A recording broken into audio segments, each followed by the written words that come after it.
বন্ধুরা আসসালামু আলাইকুম। আমি আপনাদেরকে আজকে শুভেচ্ছা জানাচ্ছি ফ্যাসিবাদ মুক্ত বাংলাদেশে। শুভেচ্ছা জানাচ্ছি একটি গণতান্ত্রিক বাংলাদেশের প্রত্যাশায়, এবং একই সঙ্গে আপনাদেরকে আন্তরিক ধন্যবাদ অভিনন্দন জানাতে চাই যে শত প্রতিকূলতা সত্ত্বেও আপনারা এই গণতান্ত্রিক বাংলাদেশকে প্রতিষ্ঠা করবার জন্য আপনারা আপনাদের কাজ করেছেন। আমরা দুঃখ প্রকাশ করছি যে এই বিজয়ের পরে কিছু সংখ্যক দুষ্কৃতিকারীরা তারা কয়েকটি টিভি সেন্টারে অগ্নিসংযোগ করেছে, ভাঙচুর করেছে, যা সামগ্রিকভাবে মুক্ত স্বাধীন সংবাদ গণমাধ্যমের যে স্বাধীনতা তার বিরুদ্ধে। আমরা সবসময় ফ্রিডম অফ প্রেসে বিশ্বাস করি। আমরা বিশ্বাস করি যে প্রতিটি ব্যক্তি, মানুষ, সংগঠন, বিশেষ করে সাংবাদিকেরা তারা তাদের মত একদম স্বাধীনভাবে প্রকাশ করবেন। সেই বিশ্বাসেই আমরা মনে করি যে যারা এই সমস্ত কর্মকাণ্ডে লিপ্ত থেকেছেন তারা এসব থেকে বিরত থাকবেন এবং সংবাদপত্রের যে মুক্ত ধারা তাকে অব্যাহত রাখবেন। প্রিয় সাংবাদিক ভাইরা, আমরা আজকে গভীরভাবে শ্রদ্ধা জানাতে চাই সেই সমস্ত শহীদদের, যারা ছাত্র এবং জনতা, যারা এই দীর্ঘ 15-16 বছরের যে গণতান্ত্রিক সংগ্রাম, সেই সংগ্রামে যারা প্রাণ দিয়েছেন, তাদের প্রতি আমরা গভীর শ্রদ্ধা নিবেদন করছি। আমরা অভিবাদন জানাতে চাই, স্যালিউট জানাতে চাই আমাদের ছাত্রদের, আমাদের সন্তানদের, যারা তাদের মেধা, বুদ্ধিমত্তা, সাহস নিয়ে এই ফ্যাসিবাদী সরকারের বিরুদ্ধে দাঁড়িয়ে বুকের রক্ত দিয়ে তারা আজকে বিজয় অর্জন করেছেন, ছাত্র জনতার বিজয় অর্জিত হয়েছে। আমরা তাদেরকে আবারও অভিবাদন জানাচ্ছি। আমরা সকল রাজনৈতিক দল, সকল ব্যক্তি যারা এই সংগ্রামের সঙ্গে জড়িত ছিলেন, আছেন, পেশাজীবী, তাদের সকলকে আন্তরিকভাবে ধন্যবাদ এবং কৃতজ্ঞতা জানাচ্ছি এই আন্দোলনের শরিক হয়ে আজকে বিজয় অর্জন করবার জন্য। এই বিজয় অর্জন করা হয়েছে, এটা আরো বড় দায়িত্ব রয়েছে এখন প্রতিটি মানুষের, প্রতিটি বাংলাদেশির, প্রতিটি স্বাধীনতা প্রিয় মানুষের, প্রতিটি নাগরিকের এই স্বাধীনতাকে সুসংগত করা। সেই স্বাধীনতাকে সুসংগত করা তখনই সম্ভব হবে যখন আমরা গণতান্ত্রিক প্রতিষ্ঠানগুলোকে প্রতিষ্ঠিত করতে পারবো, তাদের প্রাতিষ্ঠানিক রূপ দিতে পারবো। আর সেই জন্যই আজকে সবচেয়ে বেশি যেটা প্রয়োজন সেটা হচ্ছে ধৈর্য, সংযম এবং পরমত সহিষ্ণুতার জন্য নিজেকে তৈরি করা। আপনাদের কাছে অনুরোধ করব যে আজকে আপনাদের মাধ্যমে আমি এই বার্তা আমরা সারা দেশবাসীর কাছে পৌঁছে দিতে চাই যে এখন অ্যারোগেন্স, ভেঞ্জিয়েন্স এগুলোর কোনো স্থান নেই। আপনার স্থান নেই কোনো প্রতিহিংসা বা প্রতিশোধ গ্রহণের। এখন যেটা প্রয়োজন, ধৈর্যের সঙ্গে পরিস্থিতি মোকাবেলা করে জনগণকে সংহত করে আপনার এই অর্জিত স্বাধীনতাকে সংহত করা, সুসংহত করা।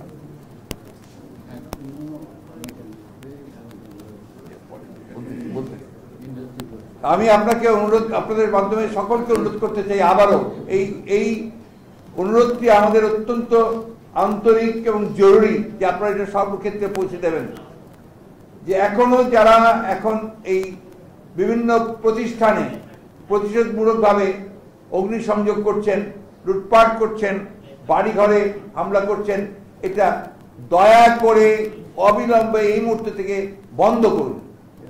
যারা এটা করছেন তারা কেউ এই আন্দোলনের লোক নন, তারা সবাই কিন্তু আপনার যারা আন্দোলনের বিরোধিতা করেছে তারা এবং তাদের লোকেরাই করছে। এই বিষয়গুলো আমাদেরকে একটু মনে রাখতে হবে এবং সেইভাবেই আমি আপনাদের মাধ্যমে সারা দেশবাসীর কাছে অনুরোধ জানাচ্ছি।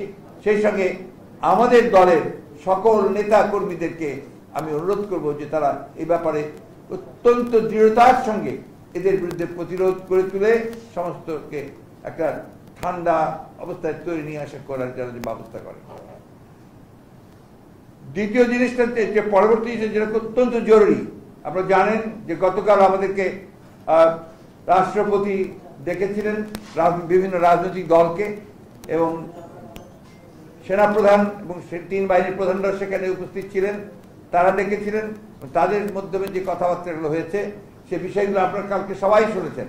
আবার আমি একটু রিপিট করতে চাই যে সেখানে শহীদদের জন্য দোয়া করা হয়েছে এবং তাদের পরিবারদেরকে যথাযথ আপনার ক্ষতিপূরণ দেওয়ার জন্য তারা অঙ্গীকার করেছেন, রাষ্ট্রপতি অঙ্গীকার করেছেন। রাষ্ট্রপতি অঙ্গীকার করেছেন যে যেহেতু শেখ হাসিনা পদত্যাগ করে পালিয়ে গেছে, সেই কারণে এখন শেখ হাসিনার ক্যাবিনেট পুরোপুরিভাবে আপনার বিলুপ্ত হয়ে গেছে, এবং এই সংসদে যেটা একটা দামি সংসদ যারা বিনা ভোটে নির্বাচিত, তার উপরে এখন এই মুহূর্তে কোনো কার্যকারিতা নেই। সুতরাং এটাকে 24 ঘন্টার মধ্যে ভেঙে দিয়ে একটা ইন্টারিম গভর্নমেন্ট বলেন বা একটা নিরপেক্ষ সরকার বলেন তা গঠন করা হবে, এবং তাকে 3 মাসের মধ্যে তারা নির্বাচন করে তারা আপনার একটা নির্বাচিত সরকারের কাছে ক্ষমতা হস্তান্তর করবে। এই জিনিসগুলো আমি আবারও জোরের সঙ্গে একটু আপনার দৃঢ়তার সঙ্গে বলতে চাই যে 24 ঘন্টার মধ্যেই এই কাজগুলো সমাধান করতে হবে।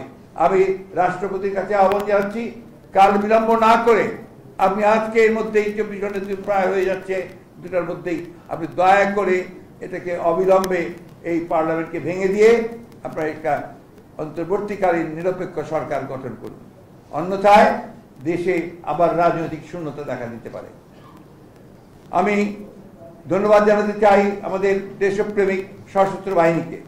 তারা যে ভূমিকা রেখেছেন, তারা নিঃসন্দেহে এই দেশের রক্ষার্থে, তার স্বাধীনতার সার্বভৌমত্ব রক্ষার্থে তারা আবার তাদের একটা ঐতিহাসিক ভূমিকা পালন করেছেন। সেটাকে সুদৃঢ় করতে হবে এবং সেই জন্য জনগণের সমর্থন তাদের প্রয়োজন রয়েছে। আমি তাদের প্রতি আহ্বান জানাবো যে আপনারা অতি দ্রুত আপনাদের সেই দায়িত্ব পালন করবেন দৃঢ়তার সঙ্গে। হ্যাঁ, এবং আপনাকে যেটা আমরা আগেও বলেছি, আবারও বলছি যে রাষ্ট্রপতি এবং সশস্ত্র বাহিনীর প্রধানেরা তারা সবাই একমত হয়েছেন যে তারা অবিলম্বে তারা দেশনেত্রী বেগম খালেদা জিয়ার মুক্তি দেবেন, এবং সেই সঙ্গে আমাদের যারা এই আন্দোলন চলাকালীন সময়ে মিথ্যা মামলায় যাদেরকে আটক করা হয়েছে তাদের সকলকে মুক্তি দেওয়া হবে। একই সঙ্গে অন্যান্য যে সমস্ত মিথ্যা মামলা দীর্ঘকাল ধরে আমাদের যে সমস্ত নেতাকর্মীদের রাজনৈতিকভাবে আপনার সাজা দিয়ে আটক করা হয়েছে তাদেরকেও মুক্তি দেওয়ার সমস্ত প্রক্রিয়া তারা চূড়ান্ত করবেন, এগুলো তাদের কমিটমেন্ট। সুতরাং আমরা আশা করব এই বিষয়গুলো অতি দ্রুততার সঙ্গে হবে। একই সঙ্গে আশা করব যে সমস্ত গণতান্ত্রিক শক্তি আজকে ঐক্যবদ্ধ হয়ে অর্জিত যে সাফল্য, সেই সাফল্যকে সুসংগত করবার জন্য তারা সবাই তাদের নিজ নিজ ভূমিকা রাখবেন। এটাই আপনাদেরকে আমি মূলত জানাতে চাই। ধন্যবাদ আপনাদেরকে। এবার আরেকটি কথা বলি, যেটা অবশ্য আগাম কথা হচ্ছে, আমরা জানাবো আপনাদেরকে, আমরা তো আগামীকাল একটা সমাবেশ করতে পারি, আমরা সেটা সময় মতো জানাবো। জি, ছাত্র আন্দোলনের নেতৃবৃন্দ তাদের নেতৃত্বে এই বড় উত্থান হয়েছে, তারা গতকালকে সংবাদ সম্মেলনের মাধ্যমে বা গণমাধ্যমে তাদের বার্তা পাঠিয়েছে, সেটা হচ্ছে তারা অন্তর্বর্তী সরকারের প্রধান হিসেবে ডক্টর মোহাম্মদ ইউনূস সাহেবের নাম প্রস্তাব করেছেন। আপনারা এটাকে সমর্থন করেন কিনা? আমাদের এটা সমর্থন করার ব্যাপারটা তো ব্যাপার না, কিন্তু ব্যাপারটা হচ্ছে যে আমরা যখনই প্রেসিডেন্ট আমাদের কাছে প্রস্তাব দেবেন আপনার এই অন্তর্বর্তী সরকারের আপনার নামের জন্য, আমরা সেই সময় তাদেরকে প্রেসিডেন্টের নাম দেবো। কারণ এখানে প্লিজ শেষ করি, কারণ এখানে এখন constitutional head of the state is the president. উনি হচ্ছেন রাষ্ট্রের প্রধান, তারই একমাত্র এখতিয়ার আছে আপনার এই ধরনের ব্যবস্থাগুলো নেওয়ার জন্য। সুতরাং তিনি যখনই আমাদেরকে ডাকবেন আমরা অবশ্যই আমাদের যেটা নাম প্রস্তাব সেই প্রস্তাব আমরা দেবো। তবে আপনাদের একটা কথা বলে দিই, ছাত্রদের প্রতি আমাদের সম্পূর্ণ আস্থা আছে, এই আস্থা আমাদের আছে, এবং আমরা তাদের প্রতি তাদের আন্দোলনের সঙ্গে একাত্মবোধ করেছি, তাদের সঙ্গে আমরা একাত্মবোধ করছি। তবে আমরা প্রত্যাশা করব যে এখানে সর্বদলীয় ব্যাপারটার গুরুত্ব দেওয়া উচিত, যে জিনিসটা অত্যন্ত গুরুত্বপূর্ণ।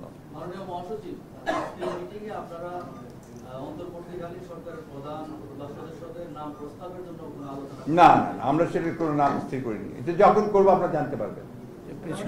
একটা বিষয় জানতে চান, আপনি প্রথমেই যে বললেন যে ফ্যাসিবাদ মুক্ত গণতান্ত্রিক বাংলাদেশে আমাদেরকে স্বাগত জানিয়েছেন, একটা রিজিমের পতন হয়েছে, জি। কিন্তু আপনি কি মনে করেন যে গণতন্ত্র ফিরেছে? এটা কি এই মুহূর্তে ফিরবে? এটা কি এত সহজ?